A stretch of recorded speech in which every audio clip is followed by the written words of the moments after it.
રોટલી નહીં ખાધી એમ. હા તો લીલા શાકભાજી ખાવાના. લીલા શાકભાજી ખાવાનું. પછી વિટામિન સી મળે ને તેવા ફળો ખાવાના, આમળા છે એવા ખાવાના. તો આગળ મારે એક કોથળીમાં પાછું એક વાર એડ કરવાનું, પછી ડસ્ટબિનમાં ફેંકવાનું. ઘરે હોવ તો કેવું કોથળીમાં રાખી મૂકેલું હોય તો સળગાવી દેવાનું, કાં તો પછી કશે દાટી દેવાનું. એવી રીતે એનું ડિસ્કાર્ડ કરવાનું, ગમે કે ફેંકી દેવાનું, એવું નહીં કરવાનું. બરાબર. પછી કેવું કે આપણા ઘરની પાછળ જ આપણે નાખી દીધું હોય તો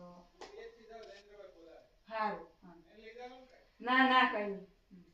તો ઘરની પાછળ જ આપણે બધા આપણો જે અઠવાડો નાખતા હોય ત્યાં નાખી દઈએ તો કેવું કે બધું મચ્છર ને બધું પાક પડે, બરાબર ને? એટલે દરેક કચરાનો નિકાલ વ્યવસ્થિત રીતે કરવાનો. લીલો કચરો છે, સૂકો કચરો છે. હવે સૂકો કચરો એ રીતે આપણે બાળી દઈએ, બરાબર? લીલો તે બળે જ નહીં. હવે શાકભાજીનો એવો અઠવાડો છે તે કશે ખેતરોમાં નાખી દે, એનો પાછું શું કહેવાય ખાતર જેવું રૂપમાં પાછું બીજું ઉત્પન્ન થાય, બરાબર? એવું કરવાનું. તમને શીખવાના આવી રીતે આપતા છે તમારે ઘરનાઓને સમજાવવાનું.